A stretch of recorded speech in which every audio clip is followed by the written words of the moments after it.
All right, guys, how's it going? Welcome back to Engineering Major Philosophy Minor. EMPM is the spot where you can get a working aerospace engineer's opinions on topics pertaining to engineering, philosophy, politics, and various other social issues.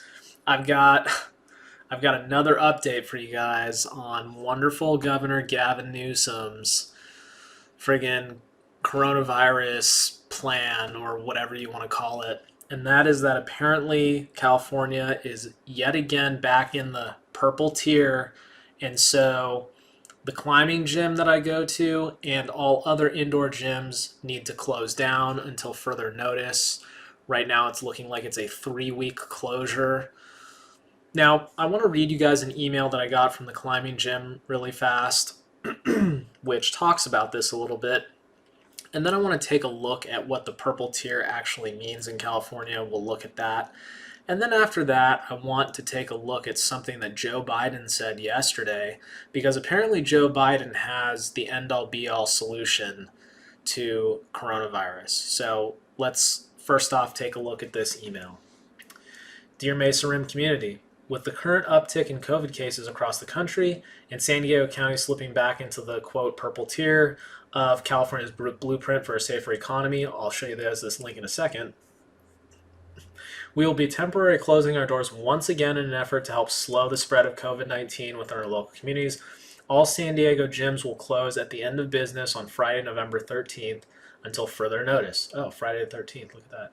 Due to protocols set in place by the state of California, this closure will last a minimum of 3 weeks while San Diego works to get back into the red tier, which will allow for gyms to reopen at 10% capacity. So I've talked about this in a couple different videos, but I do want to refresh everyone's memory about the types of precautions that are taken at the climbing gym, which are not the same precautions that are taken at regular gyms like a 24-hour fitness, a Planet Fitness, or whatever, but I'll talk about that in a second. At the climbing gym, we have to obviously wear a mask. We have to wash our hands before we enter the facility. The facility only operates at 10% capacity. We have to make reservations. We have to get our temperature taken before we come in. We obviously have to report if we've had any symptoms. We have to socially distance once we're in the gym. And then, of course, all the equipment needs to be wiped down after every single use. So there's so many precautions being taken. So I'm going to skip down for a second to this one line right here, or this one paragraph. Because of this, we have joined the California Indoor Climbing Coalition. Our goal is to get a fair assessment from the state health officials based on our unique operations, socially distanced activity, air volume, contact tracing method, and COVID risk management practices. Actually, what I'm going to do is I'm going to put this link in the description below. I know this channel doesn't get a ton of traffic, but even if you're not from California, would really appreciate it if whoever views this video goes and fills out this coalition thing, because what's happening in California is absolutely ridiculous. I'm going to skip ahead here for a second. With over 70,000 visits across all Mesa Rim locations since reopening in June, and 0 known outbreaks or transmissions inside of our facilities, we owe it to our staff and our members to fight for our survival as a business and community. Many gyms in our industry, along with Mesa Rim, are at risk of not reopening in the event of another prolonged closure. All we are asking is for a fair assessment from the state based on our demonstrated ability to create a low-risk environment in our gyms. So, guys, I've been a member at Mesa Rim since the very first Mesa Rim location opened down here in San Diego.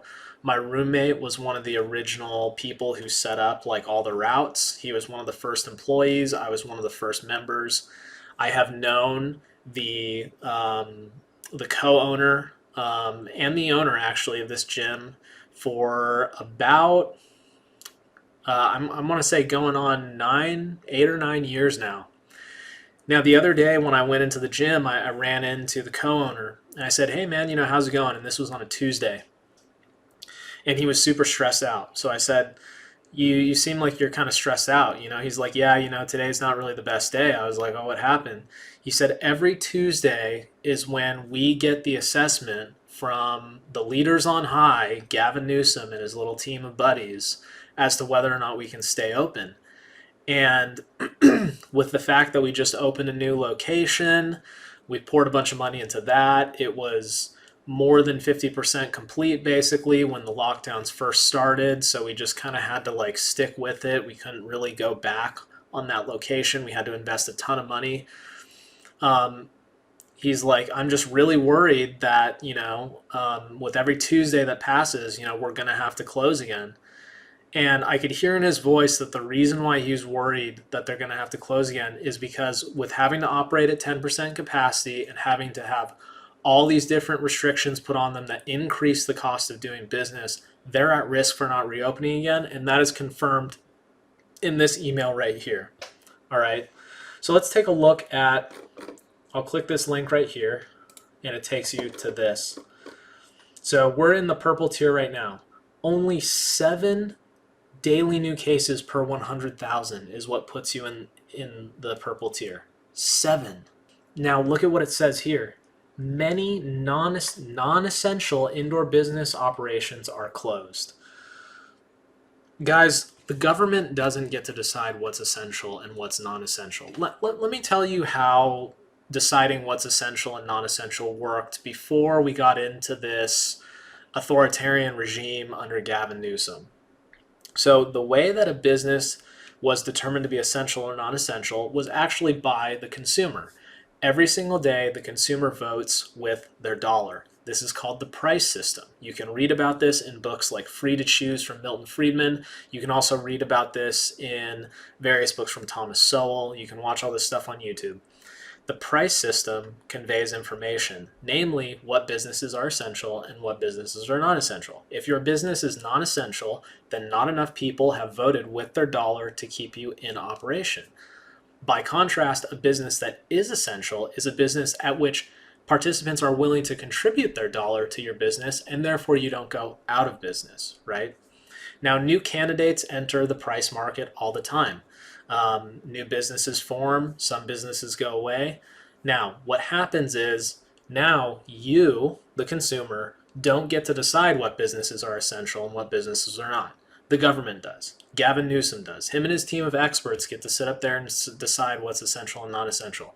And what has that resulted in? Mass unemployment, mass issues with wealth, exceedingly higher rates of homelessness, businesses closing, people losing their livelihoods, etc., etc. Now, we all understand that COVID-19 is a risk.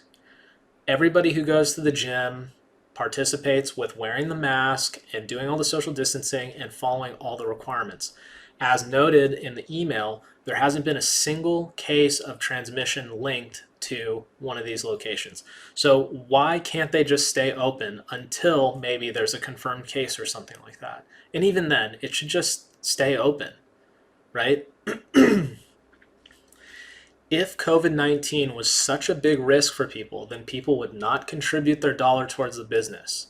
So this is what happens when government gets involved, right? When government gets involved, it screws with the price system and it messes everything up and it puts things out of business. And this is exactly why people who vote conservative because they want their dollar to count more so than whoever is sitting on the high horse politician, up in Gavin Newsom land over there. And I want to touch on one more thing really fast.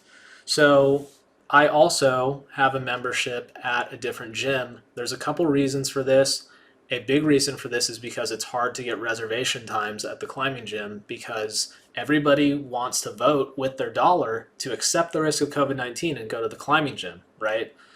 So I have a different membership at a gym that I can visit anytime I want. Well, now that gym has to close its indoor operations and has to transition to outdoor operations.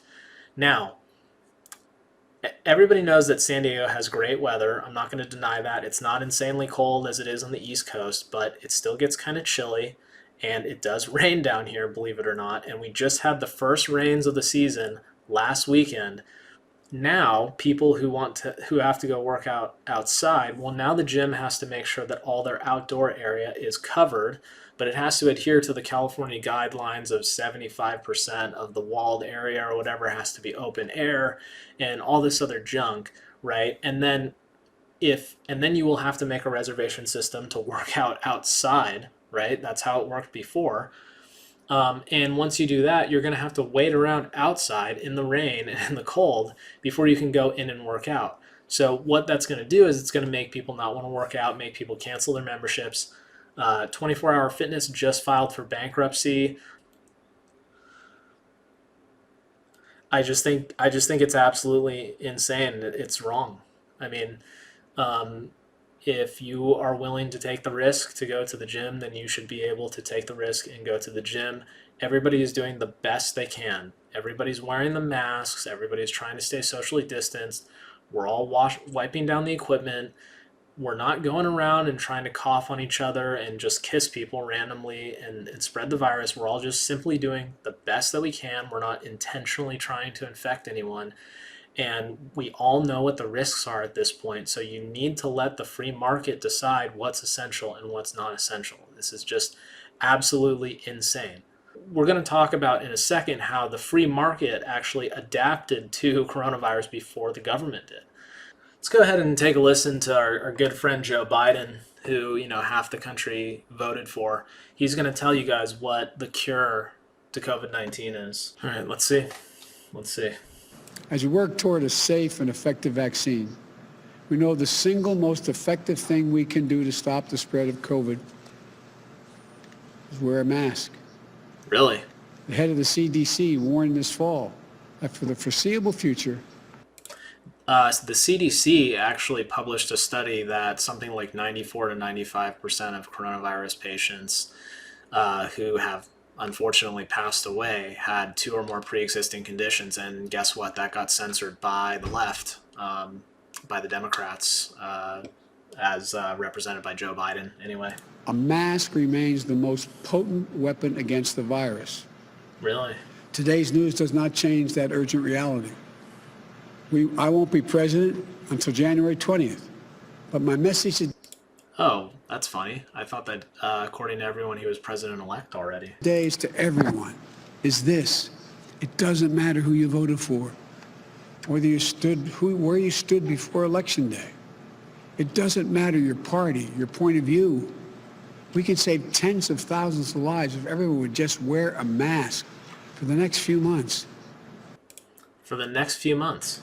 Not Democrat or Republican lives, American lives. Okay, Joe. So you claim that we can save tens of thousands of lives by simply wearing a mask, right? You claim that this is the most effective tool that we have for stopping the spread. Notice how he says stopping the spread, not slowing the spread. He says that we just simply have to wear masks for a few months, however long that actually is, and then what will happen? Well, let's take a look at all the states that have mask mandates. And let's see what the data says, because earlier in this channel, you would have seen, if you've been following it at all, you would have seen I made a video about a study based on masks, which says that that everybody was quoting to say that masks are 90% effective at blocking respiratory droplets, but it doesn't say that masks are 90% effective at stopping transmission, and that's a very, very key distinction right there. It's a very key distinction right there. And now, the reason why they weren't able to study transmission in this particular experiment that they did is because obviously in order to study transmission, you actually have to see if somebody else gets infected around somebody who already is infected and is wearing a mask, and they're both wearing a mask, right? And you can't do that because that would mean intentionally infecting people. Now, they probably do that with vaccine trials, and there's a very extensive legal process that goes into that.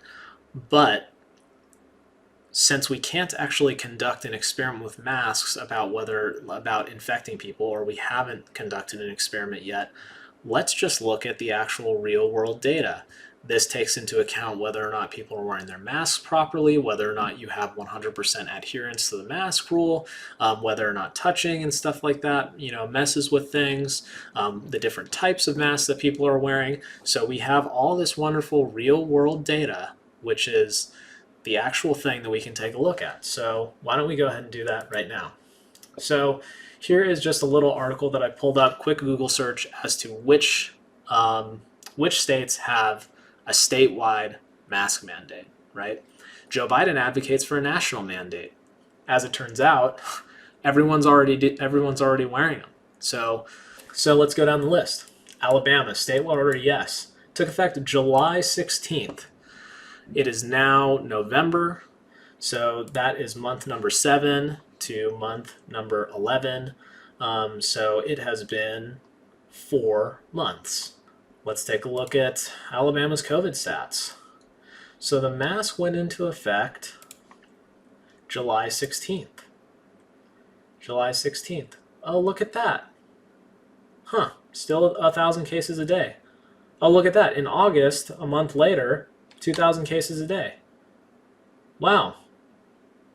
I thought that it was supposed to be really effective, Joe. Alaska, statewide order, no.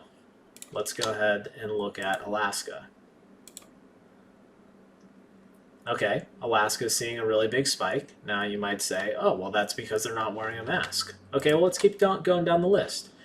Arizona, statewide order, no. Now, I want to caveat Arizona because I have been there on 2 or 3 separate, I think 3 separate occasions. I've been to southern Arizona and I've been to northern Arizona, as you guys saw in the Grand Canyon, the video that I made of the Grand Canyon. And at most people are wearing masks in Arizona, and most businesses require that masks are mandated to be worn entering their business, regardless of county mandate. So let's take a look at Arizona. Oh, big spike. Oh, looks like it's kind of spiking again, even though everyone's wearing masks there. Let's go ahead and skip down to California. Statewide order, yes. And by the way, California has been masking up the entire time. The entire time, basically.